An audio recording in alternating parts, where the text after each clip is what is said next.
اول لما تشوف الزحمه اللي انت شايفها قدامك تعرف ان الحكايه فيها بطاطس جمبري، فبطاطس جمبري مع كم الاطباق الفول اللي بتحضر قدامك، ده بخلاف طبعا الزحمه اللي انتوا شايفينها. تعرف نفسك على طول ان انت وصلت عند فول وحيد. دي سادس سنه ليا مع فول وحيد، وهو اشهر حد تقريبا لتقديم البطاطس الجمبري. ففول وحيد يعني طواجن وبيت اسبانيش واومليت وبطاطس جمبري، بخلاف المسقعه وبقيه السلطات. فارم بص يا لهوي، طعم الاكل كله مش محتاج كلام. عامة فول وحيد موجود في رمسيس ورا مستشفى الابن، وهو يعتبر بيقدم كل حاجه في الفطار المصري الاصيل او في السحور عموما، ولكن ما عدا الطعميه. عارف بصراحه الطعميه مزعلاه في ايه عشان خاطر ما بيقدمهاش، بس يلا حبيبي نورت الدنيا. مانو وعسل مانو نور الدنيا نمبر 1 ونورت الدنيا يا عم جزار، يا عم جزار. دلوقتي الناس بتشتكي من الزحمه. زحمه؟ الزبون هو اللي بيعمل زحمه. ليه بقى؟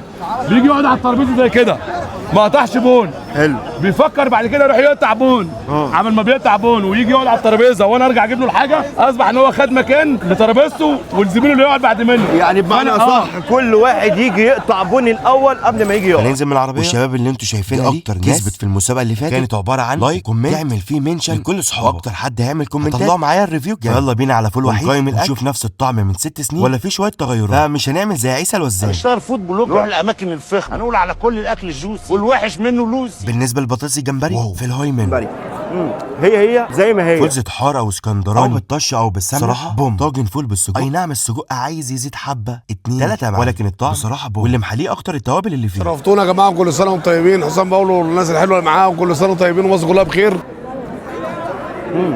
واو انزل.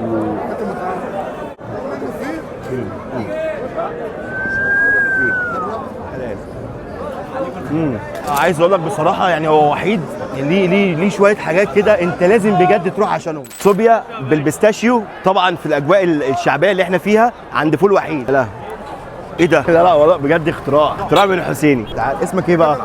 اسمك شاكر؟ طب قول لهم بقى باي باي يا شاكر.